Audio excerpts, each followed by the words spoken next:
What else makes a great speech? Occasion. There comes a dramatic moment in the life of a person or a party or a nation that cries out for the uplift and release of a speech. Someone is called upon to articulate the hope, pride, or grief of all. The speaker becomes the cynosure, the brilliant object of guidance. He or she is all alone out there on the cusp, and the object of guidance and the world stops to look and listen. That instant access to fame gives the edge to an inaugural address, or to a speech on some state occasion or award ceremony. The occasion, by being invested with solemnity or importance, boosts the speech itself. Some great occasions are frittered away with pedestrian addresses, as in Jimmy Carter's inaugural or in Nelson Mandela's speech thanking the dais upon his release from a lifetime ordeal in a South African prison.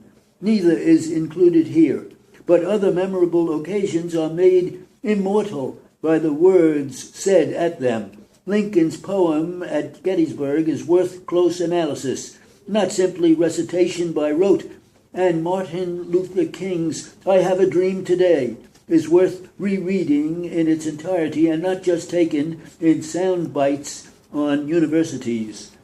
An idea closely related to occasion is forum, from the Roman place of speechifying. When I was writing speeches in the White House, I had a perfect forum, the Oval Office, which is now a permanent television set. Using this setting, a president must explain rather than declaim. The technique of televised speech-making is to speak to an audience of one. That calls for a conversational tone, even though the conversation in a monologue and a seriousness of expression, not even Ronald Reagan, the most adept television speaker, smiled much in the course of a speech from his desk.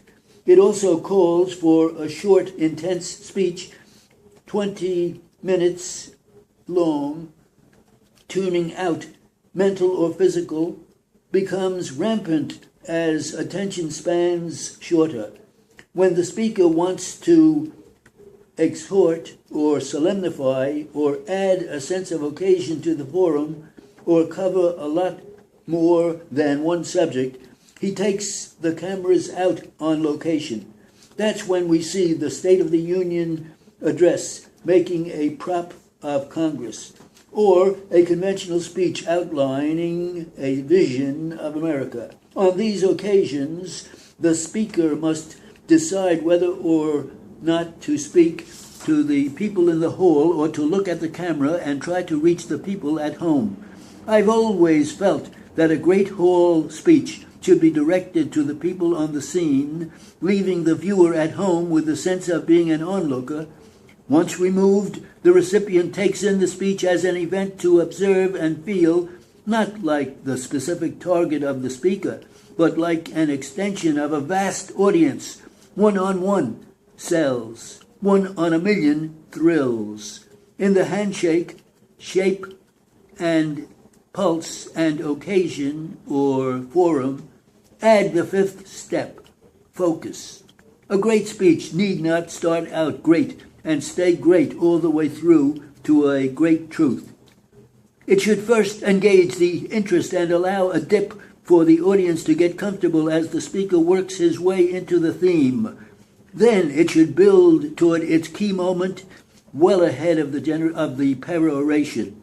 Here is how political economist John Stuart Mill defined the art of the orator.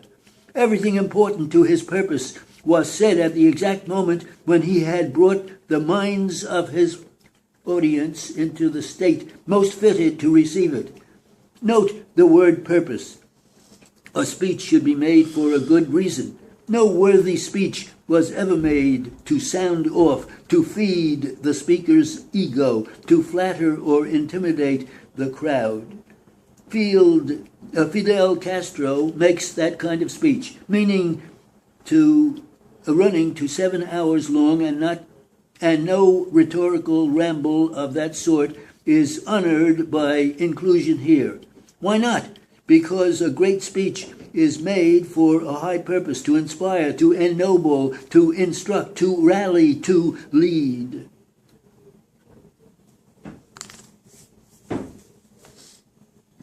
Okay. Good.